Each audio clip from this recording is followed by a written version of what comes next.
We're going to go ahead and get started. The first thing we want to mention is that this is currently being live streamed, and we welcome the folks who are viewing it via live stream that they provide us their feedback of the presentation and materials to Marion Harris, which is msharris@lbl.gov.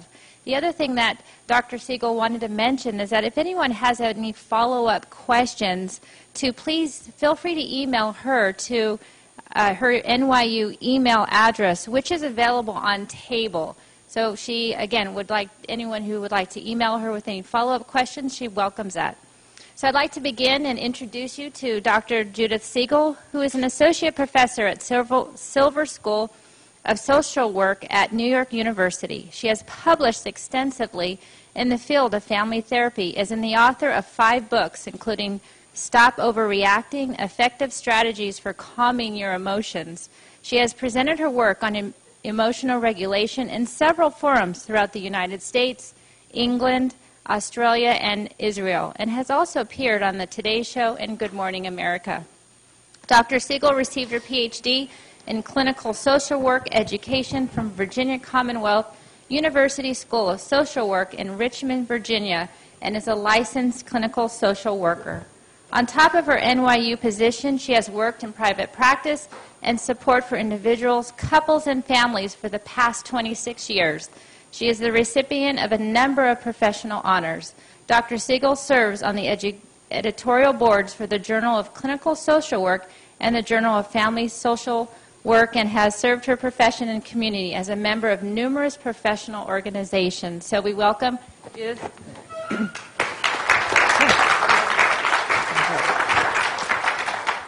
All right, well, thank you very much for inviting me. I understand that we're starting 5 or 6 minutes late, which is too early for Berkeley time, right? But I wanted to get started because I have a lot of information to share with you today. And I wanted to start first by thanking Kelly and Marion and Tina for having me here, and really for everybody at Berkeley Labs. So with that, I will start. So my topic today is about some of the research and insight we have about understanding emotions. And when you think about this, it was kind of a natural for me as someone who's a couples therapist to start to investigate, because we all know that that's one place where emotional reactions and emotional overreactions occur, also with parenting. But in my opinion, emotional reactions happen at work just as frequently, except there's no forum, there's no place to kind of like process it. It's very difficult to know what to do when we're in an experience or a situation and we have a strong emotional response. But emotions and work are very strongly connected, and it does make a difference. So when we're in a situation that has stirred us up emotionally and we're upset, it can affect our productivity, it can affect morale. And it really is an interesting way of understanding when I go through some of the slides and how we understand emotions and cognition work. In other words, what you see and the conclusions you come to. So many of them are emotionally driven, that when we have a problem that causes us to have an emotional response, how we see that problem and how we can imagine solutions to that problem may not be, in fact, the most productive way of addressing the problem. So our emotions can get in the way of our morale, our productivity, but also how effective we are in solving problems at work. So I'll start out. Some of this is boring neurological research, and I'm going to try to make it user-friendly. But what we understand now is that we experience emotions first in our bodies. So what we have is a physiological response that I'll explain in a few minutes. And it's also an accumulation, so that when we're stressed by one situation, and then we're stressed by an entirely different situation, and then we're encountering a third problem, how the three may actually merge and combine to create an emotional overreaction is not coincidental. We can have a situation and we can think that we're doing a very good job of being rational, putting our feelings away, trying to deal with it in the moment. And in some instances, we are successful, but in many instances, we're fooling ourselves. So this little picture is the straw that breaks the camel's back. Because what often happens is that a larger situation we do manage well, and then something really small happens that ordinarily wouldn't cause such a reaction, but suddenly we find ourselves extremely charged and overreacting. So how does it work? Well, what we understand now, and it's actually been about 15 years of research. It started with George Bush the first, found money, and some of your scientists, I'm so impressed by what I'm learning about Berkeley Lab, but some of your scientists may have been in that initial rush of being able to investigate the brain and neuroimaging. And over the last 15 years, the equipment that we have to do this has really kind of grown much more sophisticated. So the ideas started out by saying, gee, there's a part of the brain, and it's the amygdala, that really is responsible for how we process our response to situations and triggers. And what happens is that the amygdala, which is hardwired, generations and centuries of generations, to help us become alert to new information that could be dangerous. We know now that it has much more to do with neural networks. It isn't only that the amygdala is a linear kind of equation that then connects to another part of the brain that connects to another part of the brain. Instead, what we're looking at are feedback loops that are very circular, and some of them are incredibly fast, some of them are a little bit longer, and then they're interconnected. But now we're interested in neural networks and how different parts of the brain actually work together to help us understand a situation, make sense of it, and how do we know then about, well, this happened to me many years ago, but this is something that's happening now, and this is an emotional response. But if we have somebody that's hooked up to a CAT scan or a REM imaging, we're able to kind of see, well, exactly what are the different parts of the brain and how are they connected, and what kinds of, what do they produce? So it's an interesting science. So this is just sort of a very crude way of looking at it. But what we know, and this is sort of, again, this part of it isn't very new, but we understand that there's different functions of the brain. So we have the right side, which tends to have more creative and emotional experience. This is where art and music comes from. It actually is much further developed at birth than the left part of the brain. And so the left part of the brain, as you can see, tends to be more logical. It holds language, right, science. So that makes sense now because we can see a child coming out within being 4 to 6 months old, laughing at something, clapping, bouncing to music, right? So that their idea about being able to engage with empathy and being, kind of owning different kinds of emotional responses to situations, but they're not able to begin to explain it because they have no words. By the time they're 2, they even start to have a very primitive language. But, it takes years for the left brain to kind of catch up with the right brain. And what we're really interested in, and for those of you who are parents, I'm not doing very much on parenting today, but just how many of you have kids at home under the age of 15? So I'm going to leave time for questions at the end, but maybe I could just say that this is one of the most important things you can give your child, right? That this is something that we know now, but we didn't know when we were growing up. We didn't have this information even 15 years ago. The idea of what parents can do to help their children build sturdy neural networks between the left and the right parts of the brain is enormous. And we know right now that that's going to give them a whole different opportunity for a healthy life and an ability to form healthier relationships. So when we talk about the strategies for building neural networks and how to manage them, those of you who are parents, I'll try to maybe focus on what you could be doing for your kids. So I was kind of surprised when I started really studying this. So the idea here is that we perceive, we experience, we have an emotional kind of world on the right side. So I was interested in, well, then we feel. I would get the two words mixed up, right? So that I have an emotional reaction and I feel. But actually that's not true. There's a difference between what we consider an emotional response and a feeling. Because a feeling has a word attached to it.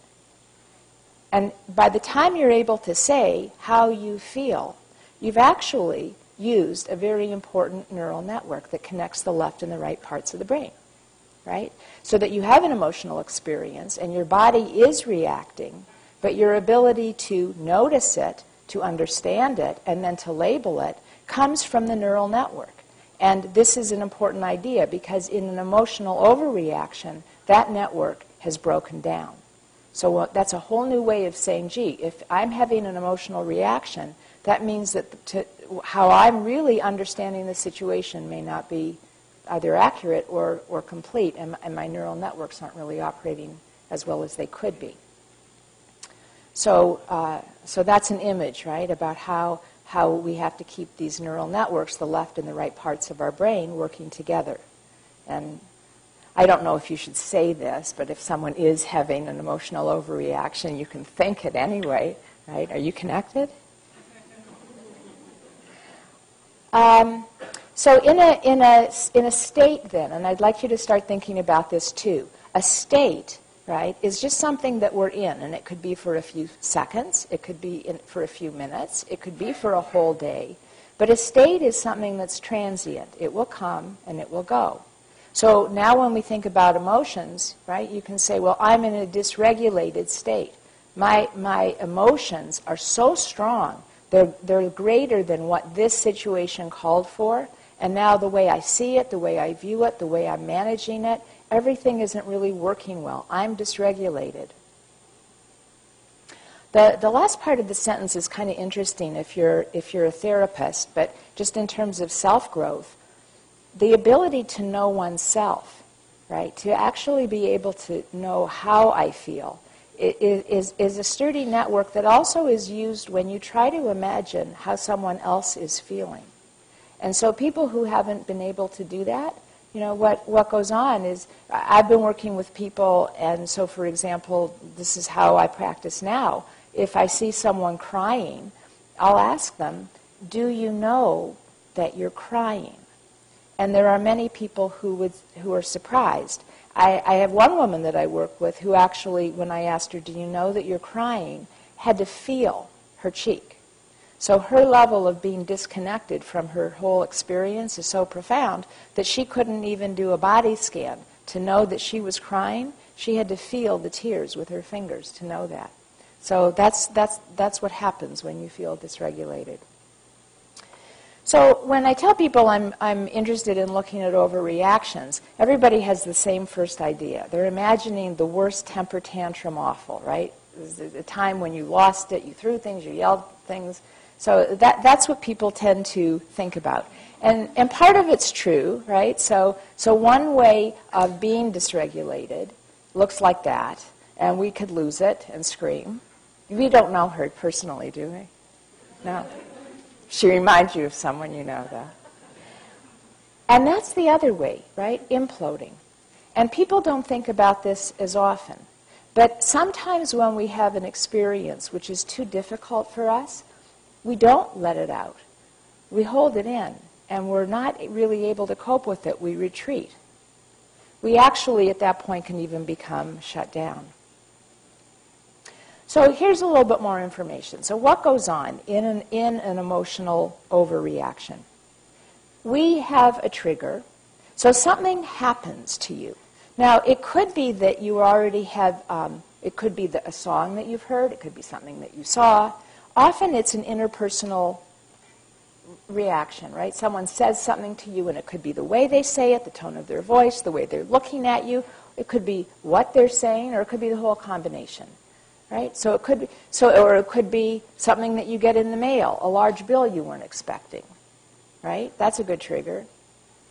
What happens is that we have a trigger, and now our amygdala is picking it up like, uh-oh, this doesn't feel very good. But this doesn't really explain how an overreaction happens. What really happens is that it filters through our beliefs and our meanings. And so when I talk about this today, I'm going to be talking about emotional memories. And these are memories from childhood. And I'm also going to be talking about what makes us unique and why there isn't a prescription for exactly what to say to work through an emotional dysregulation. Because the missing piece is what you attach, the meaning that you attach to it. Why does this matter? What does this mean to you? And there's no way of escaping your cultural background. You could say, well, it isn't just my racial identity or my gender. It isn't about that only. Every family is almost like, if you're an anthropologist, every family has its own rules about the way that they manage things, the way that what's right, what's wrong. But so many times, some of the ways that we respond to each other are offensive or upsetting or disrespectful, not necessarily to the person who's doing it with full awareness, but out of a kind of a lack of awareness, a lack of appreciation for cultural differences or gender differences. And so there has to be a way of us to sort of like recognize that sometimes it's the message that's being sent out, sometimes it's the way the message is being received, and there's a place here in the middle for us to kind of puzzle it out together. So how that happens is something that cognitive psychologists call schema, and it's kind of like a roadmap. So once you have an experience, right, and the most important ones are between you and the people that you love when you were growing up, but once you have an experience, you learn from it. So in a way, that's kind of easy. If you imagine like the first time you came to this building, right, like the Berkeley campus is just a maze, right? It's huge. So learning how to get here quickly wasn't something that you just automatically did. Learning how to become comfortable with the Berkeley campus and all the different buildings and where to park and how to get there and where the guards were, right? So it took a little bit of learning.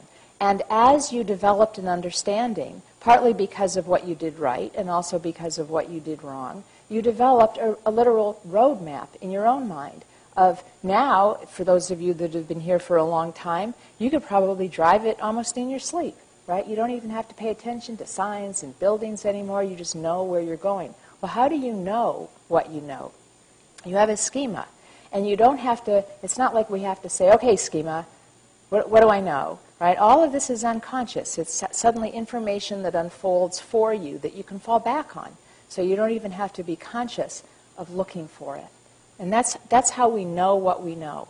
So in a way, that's an important, it's easy to think about, well, how did I learn how to get around the Berkeley campus?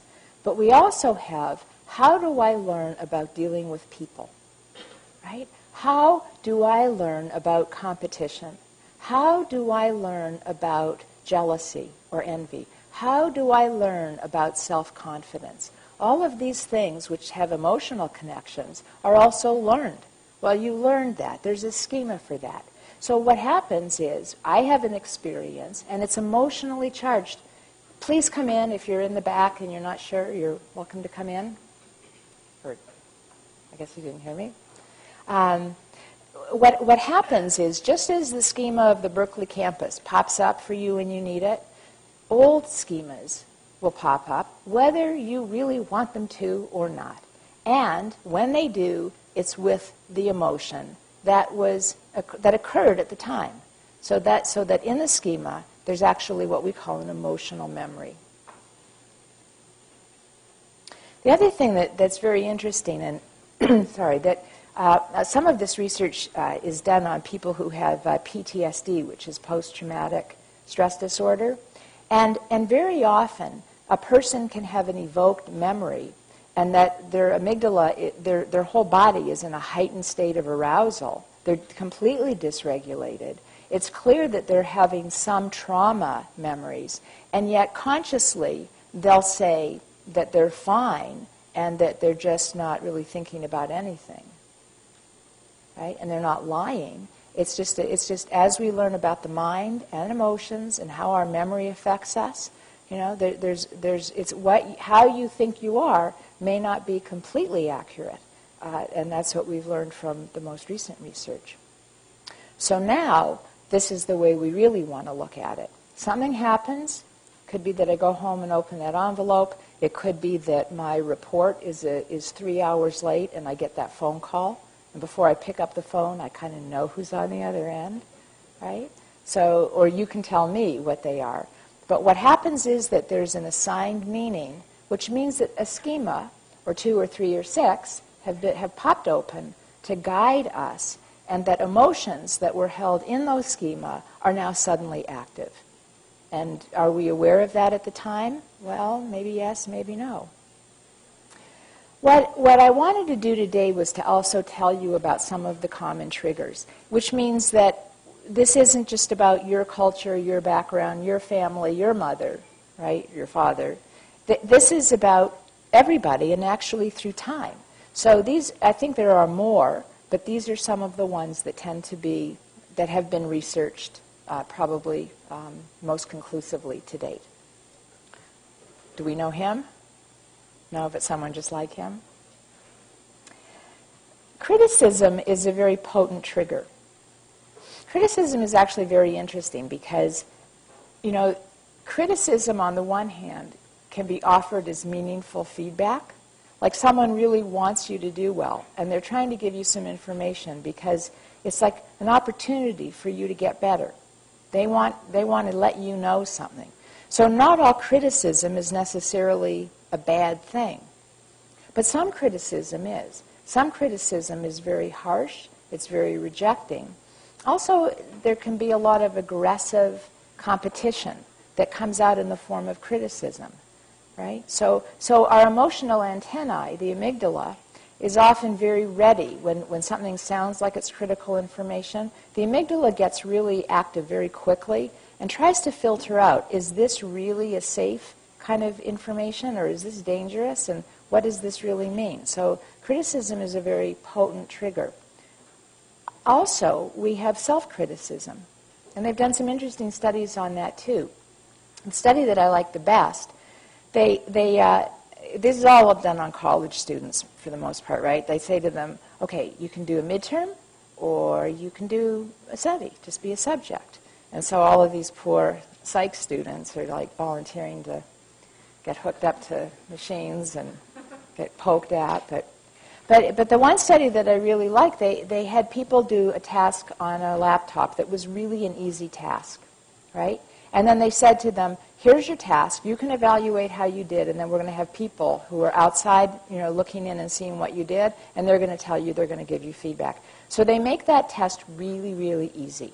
So a person does it a number of times, feels very confident, very good about it. People, the feedback they're giving, and that's great, you did it perfect, good time, excellent, right? And then they frustrate the task. They make it an impossible one. The next one is impossible. And so the student who's trying to do that test isn't able to do it. And time is up, and already you can see their intense emotional response to having failed themselves. And then they get the external feedback, which was, you didn't do this one right. So they can see the response that comes from self-criticism as well as other criticism. It's just kind of interesting because they have another group of students that don't ever get to do the easy tests. They just get a hard test right from the beginning. Students don't react as strongly. They can't do it. And then the raters on the outside say, well, you didn't do it. And they don't experience it with the same emotional reactions. Why? Because they weren't set up to believe that they could do it. They didn't have that inner sense of failure. They weren't criticizing themselves. It was like, oh, well, can't do that one. So this whole idea, I think that we're particularly vulnerable when there's something that we believe that we can do, we know we can do it, we expect to do it, but we can't do it. And those are the ones that are the hardest. Control. Does she work here? No. She does. All right. You know, here's an idea of, you know, control is such an interesting, if you're a psychologist or a clinical social worker and you're interested in these things, control is just an amazingly interesting thing. For those of you that are parents, this is one area that you're going to struggle with constantly, because how your child seeks control and how you're able to work with them to handle it in an appropriate way is very important. As we age, we really want to be in control. And then sometimes we don't want to be in control because of the outcome of it. So the struggle between who is in control and who isn't in control. But I think that for most people, working for someone who is a micromanager, who needs to over-control, right, that can be a very, very difficult situation at work. And I don't want you to have to kind of raise your hands because, of course, the people who are streaming, they don't have to. Well, actually, the ones who are streaming in are the ones who could raise their hands because nobody's going to be able to look at them. Right? But that's not an uncommon situation. I should be in control. I feel like I ought to be in control, and yet I'm being micromanaged, and they're trying to control me, this person. And it's a very, very potent trigger. And so this is the award for the person who is micromanaging and wanting everything to be perfect. It also happens at home, right? Because there's only one right way to load a dishwasher, right? Right. Now, this trigger, which is also universal, I like this, I guess, working in a university environment. I don't know if you can read that, but this person's getting promoted to professor, so he's getting some elbow patches for his jacket. Envy is the one that when people are sort of thinking about the triggers, most people go, oh, I'm not envious. Not me. Envy is actually something that has so many sanctions built in. I don't know how many of you have traveled or are from cultures from the Mediterranean, Crete, Greece, Turkey. If you've traveled there, you'll see something that is a talisman. It's on, I don't know, you can wear it as a pendant. It's very common. It's something to ward up. It's an eye. Have you seen it? Well, what it does, it's to ward off the evil eye. It's a symbol, and it goes back from generations and centuries. What's the evil eye? And most religions have an equivalent. What's the evil eye? Someone who wishes you ill. Someone who is envious. Someone who sees something that you have and they wish you ill. And so from the beginning of time, people have had to protect themselves against the power of envy. Of course, where does it come from? For those of you that are parents and have more than one child, right, you can see envy at play with sibling rivalry, right? But no, we're not supposed to allow that kid. We have to come down hard. We sanction that. And look at the religions. Thou shalt not covet anything, really, right? It's all taboo. So the idea is, though, that envy is very powerful, or else we wouldn't have to have so many sanctions against it. And another trigger is rejection. Rejection happens on multiple levels. It could be an idea that you're trying to pitch, right? So it could be work-related, that you have one way of handling something, or an idea or a proposal that you really believe is valuable, and it just gets rejected, especially if it gets rejected for the wrong reasons. But then there's personal rejection, and that's also very, very potent. I'm suggesting to you that some of your schema were created in childhood, and if we look at all the studies that are happening now around bullying, they tend to give you the most extreme cases, but I have to tell you, bullying is a part of life. Social exclusion is a part of life. The way kids create their pecking order for who's good enough, who wants to be friends, who's in, who's out, who makes the team, who makes the second bench. This is all about personal rejection. And for children, in middle school particularly, it's such an important time of their lives as they transition from really being a member of a family to finding their identity outside of the home, that given this, kind of ways of rejecting and measuring up or being excluded, these are very, very, very potent memories. And when you're personally rejected, they trigger immediately. So now that I've met the people in human resources, I am quite sure that this is not the scenario at Berkeley Lab, but you could tell your spouse or your partner or a friend who works elsewhere, right, that sometimes when we're in a work situation and we are having strong emotions that are not being identified or recognized or properly resolved, we can get into a state of distress. And I said earlier that it affects morale. So you can see some people looking at the clock, or some people saying, oh no, it's Monday, the Monday blues. But for many people, the idea about when you're emotionally stressed, when you're carrying too many unresolved emotions, it affects not only your mind and your mood, it affects your body.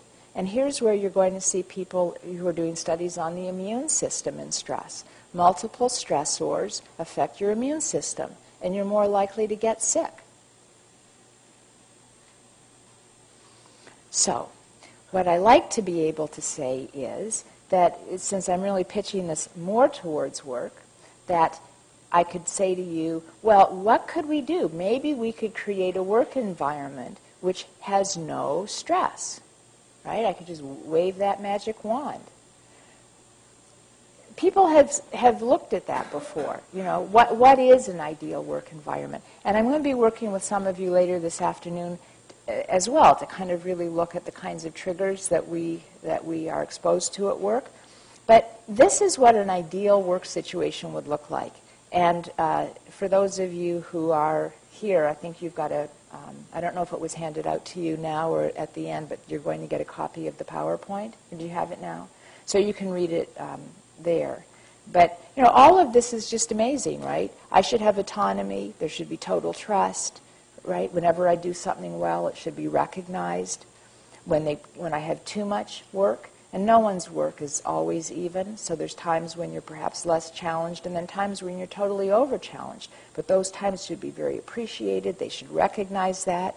I should have an opportunity for input, for creativity, for growth, right? All of those things would make it, an easy place to be. So unfortunately, there is no such thing as an ideal work environment. And so even though the people who are in leadership roles can take heed and sort of think about that to the extent that they do have some control, all of those things would really create happy and less stressed employees. The reality is that very few people are able to offer this kind of, protected, idyllic work environment. So what I'm here to do is to tell you that there's some things make it even worse. And let's see because these are the ones that we need to really be paying attention to as well. Read my mind. So, these are ideas of, these are things that you can encounter every day. But you'll realize now that very often there may be communication gaps, right? Where someone expected you to know something, but they didn't tell you, and that suddenly they're really having a hard time because you're no longer on the same page, but they didn't tell you. And if you look at this in terms of one or two particular people that keep on doing this, it's almost like they expect you to read their mind. Take me for granted.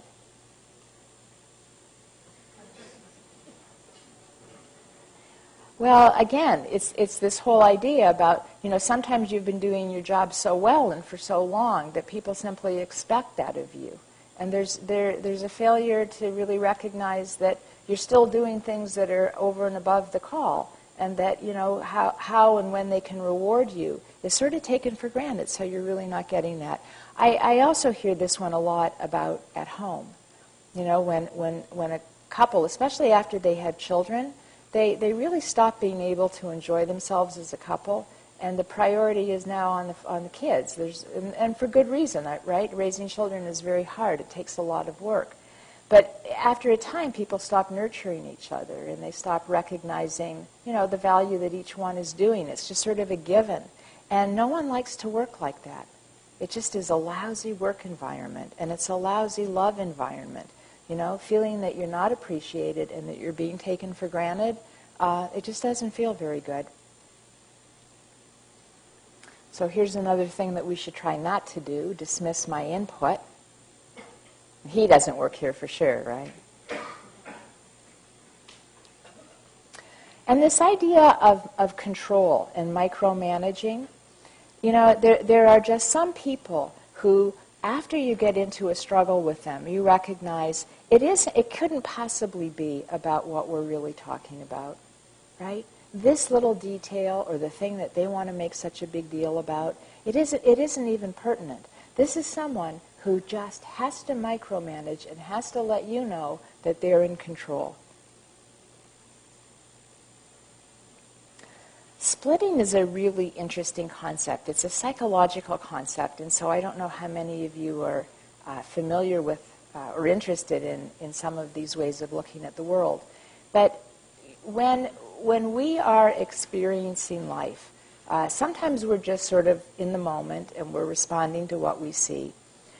Oftentimes, though, we can be triggered into a state of all good or all bad. And so it's sometimes something that's it could be anxiety, it could be an old emotional memory. And so splitting is when we're either in a state that it's all good or all bad. And what that might look like is that if you're splitting, or if someone that you're working with is splitting, they're suddenly so problem-focused that all they have to do is they're telling you about this time, and then you did that, and then you didn't do this, and then this happened before. And the memory that they have is absolutely amazing, right? But it's very one-sided. And so they're not really able to see the whole picture. They're just only focusing on these negative things. So it's a psychological mechanism. It's called splitting. And the same thing can happen when we're in an all-good state. And that could be when someone's just trying to get a grant done and they think the budget is perfect and they're so happy that they're in and they think everything is good. But they want to believe in this so badly that they're not able to kind of see the whole picture. And so some of the things that there's no room for would actually show them, no, that isn't going to happen. You know, you're not taking into account the full picture. You're only focusing on everything turning out a certain way that isn't likely to happen. So it really messes up our judgment. Another trigger, ignoring problems with group morale. And I'll tell you why. Emotions are contagious. Oh, we know, these people who work for Berkeley Labs? Emotions are contagious. It's so obvious, right? But we had to wait until we had all these CAT scans. But you kind of knew that before, right? If you walk into a room and two people have been fighting, or if they're starting to fight in front of you, or if you're a parent and the kids are attacking each other, it gets carried through to your amygdala, and the next thing you know, you're in that state as well. So it's very hard if someone is attacking you and they're all worked up. It's very hard not to respond in kind, because emotions are contagious. And I don't know if this is something that affects you here, and it may not. It doesn't affect all organizations, but for some organizations, there really are politics at play. And over time, people have sort of established themselves on camps that have very strong differences, and that instead of just being able to feel like you're a team and be productive together, it really comes down to old tensions that have to do with differences that are about politics, and you really feel like you're on one side or on the other side, or there's someone else on a third side. But these are very damaging to emotional well-being at work. All right, so what I want to do now is talk about managing some of this stuff, and I'm just sort of pushing through it a little quickly because I do want to allow time for us to have questions. But the concept here is one of resilience. And before I said that your goal is to build a neural network, right? So we're trying to figure out how we can do things and manage emotions in a way that allow us to have a trigger that sets us into kind of a state of hyperarousal, but then we're able to kind of calm it down and be able to look at a situation in a more calm way, in a way that we feel is more balanced. That's the whole goal of this. So there are things then that we can do to build resilience. And if I have time, I'll go into some of them in more depth. But I want you to also know that there are things that wear you down and make you less resilient, right? So this whole idea about how you are on any given day is about long-term strategies, things that you're doing right in your life to help you build resilience, or things that we can do as parents to help children, or it's how we're managing a situation in the moment. So this, again, may be obvious, but we are most likely to become emotionally dysregulated when we're exhausted, or really exhausted, And, you know, there was a study in the New York Times. How many people, and I guess I won't even ask you in the audience, so if you're streaming in, you can raise your hand. But if you feel like you want to raise your hand in the audience too, you can. How many people get less than 7 hours of sleep per night on average? Less than 7. It's more than half. Should I say less than 5? And then the other ones are going to raise their... No, they did. Well, you know, that your body isn't primed for that. Your body is not able to be resilient and manage emotional triggers with less than 7 hours of sleep. And so this is a reality about being able to feel like my job performance, my relationships, how well I am to respond is affected by how much sleep I give myself, you know, on a regular basis. This idea about being overwhelmed is how many stressors do you have in your life at one time? And so that's a reality. If you're going through a life-changing event, you know, and it could be a good event like planning a wedding. Anybody here planning a wedding? Yeah. Well, it gets a little overwhelming. You know, by the time you have to figure out the logistics of it and who to invite, who you can invite, you know, there's just a whole lot. So something that should be one of the happiest times of your life often turns out to be a nightmare. And I think there's TV shows on the subject, right? Or a couple of good movies about this. But then we have other responsibilities. And so we move into an age group where they call us the sandwich generation, right? Where we've got responsibilities for our parents, we've got responsibilities for children, we have responsibilities for a partner. And then if you throw in everything that's going on with housing and in our community, and so how many other areas are sort of like becoming a burden to us and overwhelming us at any given time affects how you come to work and how resilient you're likely to be that day. That's my office. Security is another idea here. And I think that when we think about anxiety, what we're really looking at is a state of a sense of not being safe. Safety is one of the most important preconditions that we need in order to handle anything in life. So when you think about job security or job insecurity, or in any situation where you feel tenuous and you're not sure what the outcome is, the burden that places on you is enormous, and it will tap your resilience for something else that's unrelated. And confusion is another idea here as well. It's related to being in control. So when we think that we know what we're doing and we've got the confidence to do it, we're able to really kind of handle things, and our resilience is there. When we're feeling overwhelmed, but when also we're feeling confused because we're really not sure, it opens up all kinds of difficult triggers that are very strong in terms of the emotional reaction. So when we're trying to create an ideal work environment, right, being able to build in clarity and security, you know, the forces that I'm talking about here can be really important. So for those of you that are managing, or for those of you that have an opportunity to give this kind of input to someone who you're working with, whether that's one of the scientists that you're working with or whether that's someone in your office staff, clarity is a really important thing to be able to ask for. And it's going to make you sturdier and more resilient during the day. All right, well, here's a few ideas about what helps. And I just put this on the list as number one, to feel respected. Everyone here has a very valuable contribution to make, and you know that. And the people that you work with need to know that too. And your ability to help them feel respected, but to be able to treat you with respect is huge. And this is one that I also teach with families. So when I'm working with couples, very often, if you think about when people are angry at each other, the things that they say when they're mad. Now, maybe at work you say that. Usually there's a work environment that restricts that. But when people are upset with each other at home, they can say things that are incredibly hurtful and very damaging because they're disrespectful. And it's just one of the things that is, you know, usually if I can say, you know, walk out of here with one or two things. You know, the idea of being able to treat, you know, people that you love and the people that you work with respect is just absolutely huge.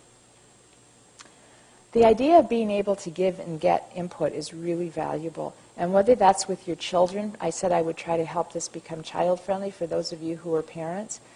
Children may want to have control, and it changes at different ages, but at any age they should be allowed to be able to have their input, right? So what they want and why they want it should be something that you can hear, and it should be part of the equation, even if the answer is no and you're not going to get it, and even if you're deciding not to even tell them why, right? But their ability to say that I have a voice and this is what's on my mind is something that builds, first of all, a lot of self-awareness and very good problem-solving skills, and it's one way of feeding those neural networks, right? Left brain, right brain. And I guess this is something I just sort of, recommend for everybody. That there are times when work can eat you up. And I think that life got harder when they invented cell phones and when they invented laptops, and right? Because anybody can get you any time of the day or night. It just doesn't end. And our ability to actually put the phone away is something else that's a very interesting phenomenon. Because this idea about missing important information, right? So that means that your body is always vigilant. You're always sort of expecting that something could pop up. You've got mail, or there's some, text that you're going to miss. And it keeps your body in a state of hypervigilance. So even the idea about being able to completely unwind and completely relax, I don't know a study that proves this, but for those of you that raised your hand when I jokingly said less than 5 hours, but even for those that raised their hand when I said, are you getting, 7 on a consistent basis? If you're having difficulty sleeping, falling asleep, and staying asleep, think about how much time before bed you really gave yourself to really unwind, and how aware you are that the telephone is not going to ring and there's not emails that are pressing that are going to be coming at you while you're sleeping. This idea of setting a boundary between the demands, the stressors, and you, right? That's something all of us can do starting today. Finding and giving support. You're a small group, and that's a joy. Actually, as I say that, I have no idea how many people I'm video streaming to, so you could tell me that it was actually quite a large group. But wherever you are, wherever you're working, there has to be some ability to connect with other people, people who kind of know what you're going through and that you can turn to and give some support and get some support. So that's the sort of thing that makes life in a stressful work environment a little bit easier. And of course, this is the antidote for the people who feel abused because they're being overworked with no recognition. Just giving a little bit of an acknowledgement of work well done, or that meant a lot to me, thank you for getting it done, that was a great report, wow, that was very helpful, thank you for pointing that out to me, right? This is the opposite of feeling like you're being taken for granted. It's a work environment that can really, kind of change and shift morale. This idea of teamwork is one where people are able to say, we hold different positions, and that's what makes us a team. But the project that we're working on is the same project. One of the things I've studied is trickle down. And what can happen is that if somebody that you're working under or for or with, right, is under a certain amount of stress or dealing with a problem that has very particular meaning to them, they may reenact it with you. So what they're going to do is make you feel how they feel. It's kind of a psychological puzzle, but in that moment, whatever you're made to feel, how they're making you feel, try this out, test it the next time it happens, is actually what they're feeling. Of course, you don't have privilege to know why they're feeling that way, and you may be feeling abused by the way they're treating you. But this is a form of trickle-down, that how someone is making them feel. And it could be about time sensitivity. I understand that that's really an issue. It could be about how balances are being messed up, or it could be a personnel issue, right? So all of those things are relevant to what you do here.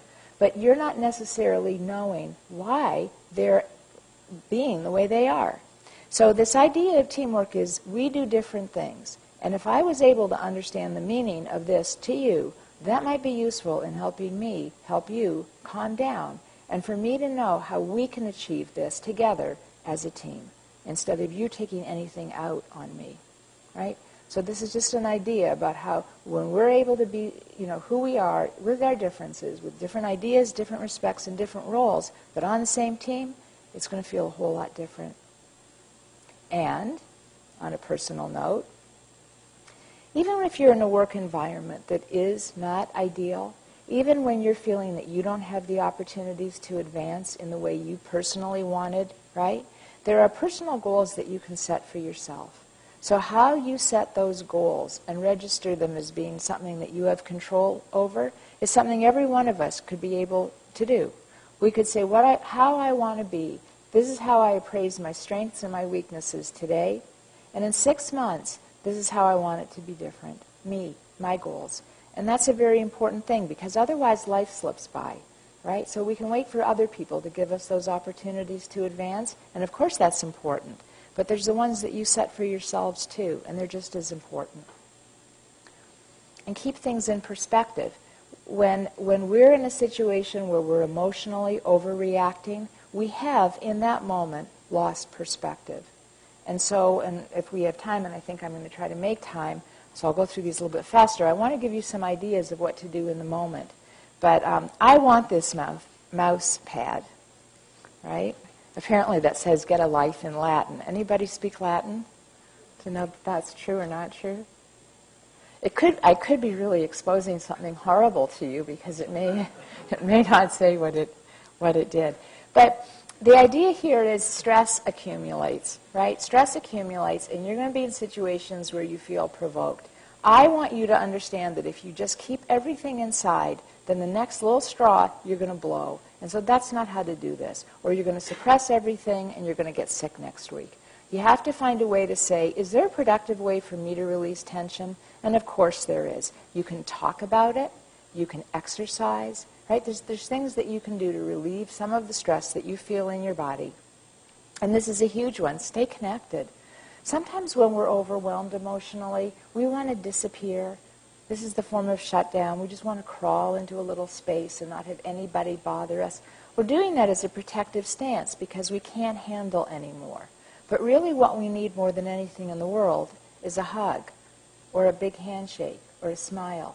We need to know that we're not alone. And so if at the moment it feels counterintuitive, but actually seeking and staying connected is what one of the best factors are to help reduce stress in the moment. And I want this mug. And then there's an ability to put things, once we can find a way of putting into perspective, sometimes humor is a beautiful gift to be able to diffuse other people's tension as well. But it's important for ourselves, to be able at the end of the day or even at the end of an exchange to kind of find a way to smile about it.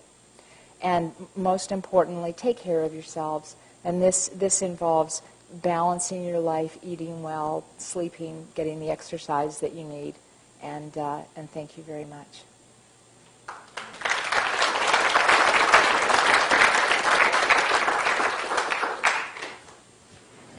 I'd like to thank Dr. Siegel for coming and talking to us today. And we do have a few minutes for questions. I have a microphone, and there's another microphone somewhere in the house. Oh, Sheila has it. So if you have a question, raise your hand. We'll bring the microphone to you so that the question can be heard streaming as well.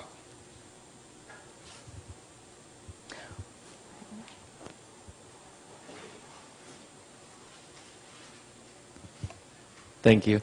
How do you recommend identifying your emotions or what schema you're in? Because a lot of times it's important, to stop overreacting, just understanding what you're feeling. So, the things you just mentioned are good ways of, releasing that tension that builds up. But sometimes, just to what are tools to help build that intuition? Okay, so the question is, well, what can you do in the moment, right? And how are you able to use some of this?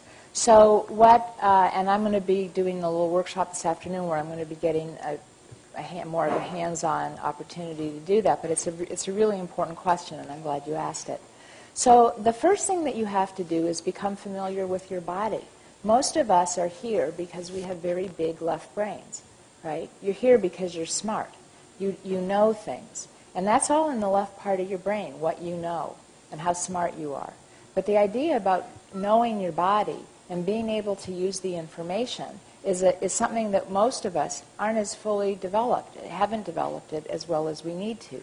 So if you're able to, and there's a handbook, Beth Jacobs wrote a book that's one example of a workshop book, but there's others, about being able to say, how do I know what my body feels like when I'm happy, when I'm frightened, when I'm confused. What happens? It's interesting that the different parts of your brain are connected to different parts of your body.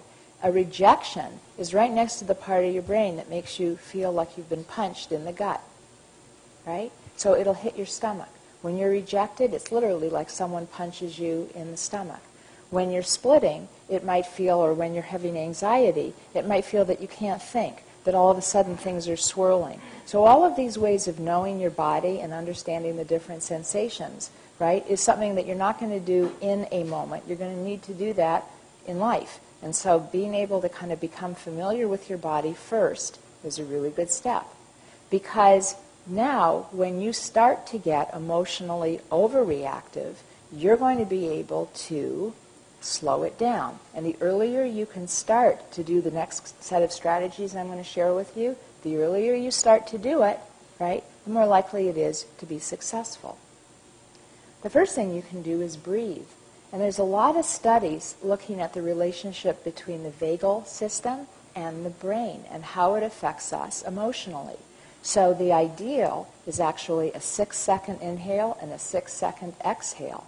But if you do nothing else but breathe, 6 seconds inhale and 6 seconds exhale, and you do that for 90 seconds, you've already taken your amygdala down quite a few notches. You've already taken away that sense of danger, and you're already creating a place where the neural networks can start to function.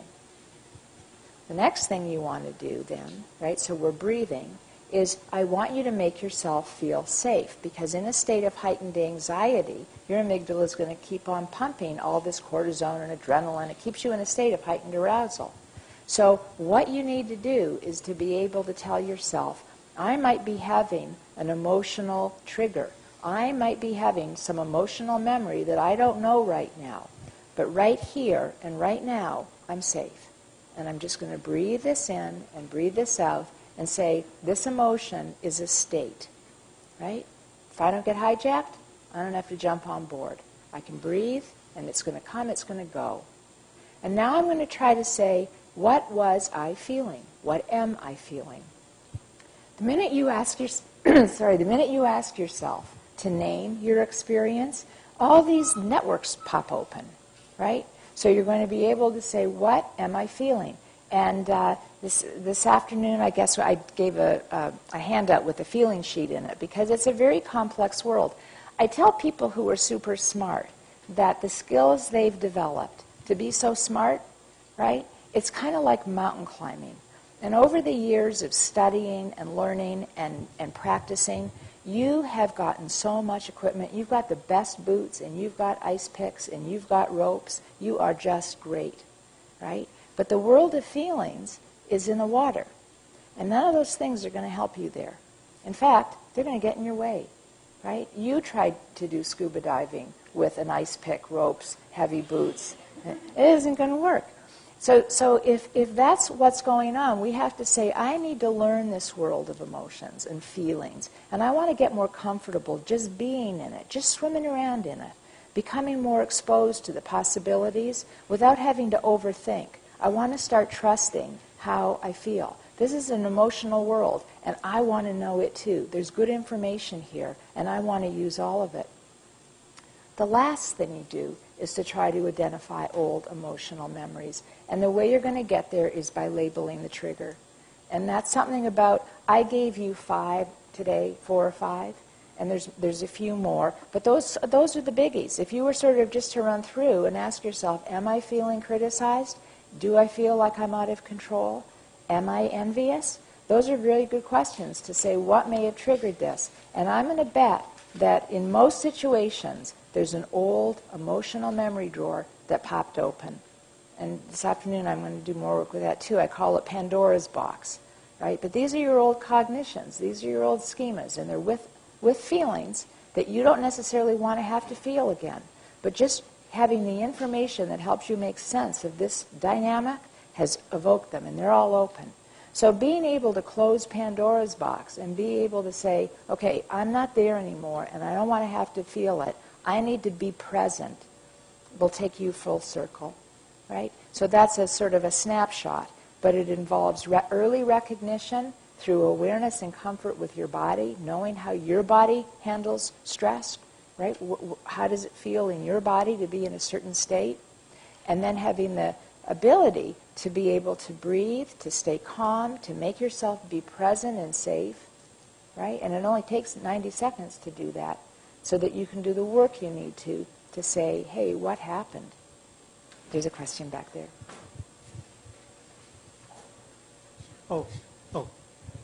I'm not sure if you covered it, but I seem to have a problem, besides taking deep breath, as you suggested, overreact with my kids, teenage kids, about 16, that knows everything.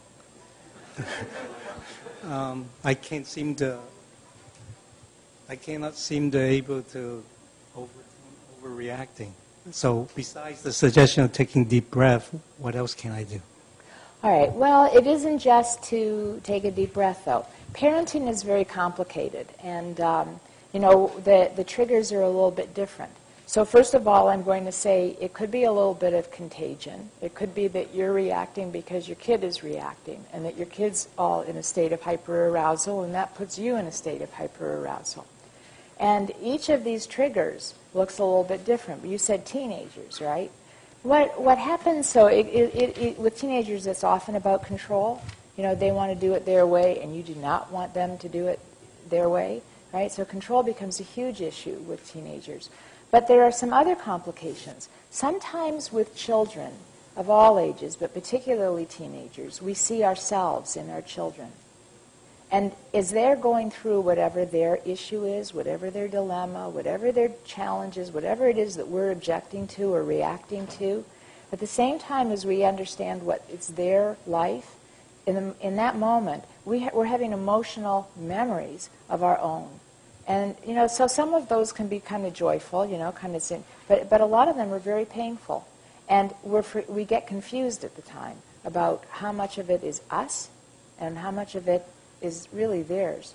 So the other thing is that parenting often happens in the context of a marriage, and that complicates things. So it may be, there are times when I work with parents that what people are having is, just as I said, sometimes you look at your child and you see yourself. Well, sometimes you look at your child and you see your partner, and it's not the parts of your partner that you really like. And as much as you can or can't deal with it with your partner, there's no way you're going to let your kid be like this. So very often we call that a kind of triangle, but things that we're feeling are actually kind of about, displacement, actually, for how we feel about. And then I often find that sometimes with parenting we're put in roles that we don't like. I always imagine a family as being a canoe, and your life together is the water that you're in. And I don't know if the analogy is going to work for Berkeley Lab or not, but there's times when it's kind of like really placid and it's very kind of gentle and easy to be in that canoe. And then the skills that you need to get through that, well, that's not like what it's like when you go through a marsh, and there are marshes. And then however you have to kind of get through that, well, now you've got rapids. So how you have to realign and balance and use different skills in life as a family or in a company is really important. But what's more important is how the canoe stays balanced. And you're going to find some people that are pretty comfortable. Hey, it can lean to the left, it can lean to the right, we're cool. Other people are very nervous about getting tipped, and they don't want it to lean too much at all.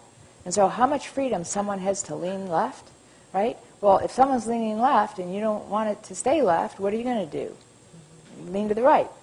And your partner, when it comes to parenting, is going to watch you. Let's say that your partner is very lax and always just never disciplines this child and always sees the child point of view, never confronts the child, never sets goals, right? It's just completely spoiling this child rotten or something like that.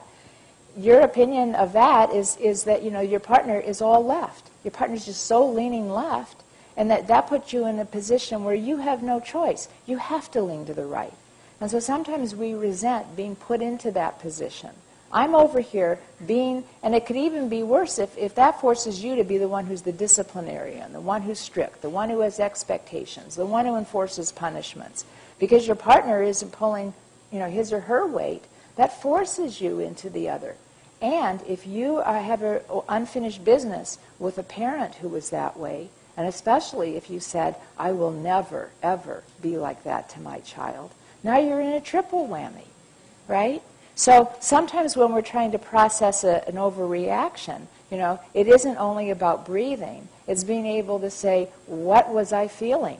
And in that example, you might feel resentful, and you may feel very confused, and you may feel very angry. I mean, there may be a whole lot of feelings here that you have to identify and then ask yourself, and why? And that's your trigger. Hey, it was really nice being here today. Thank you so much for having me. Thank you very much. Please remember to put your evaluation sheets on the table as you leave, and thank you very much.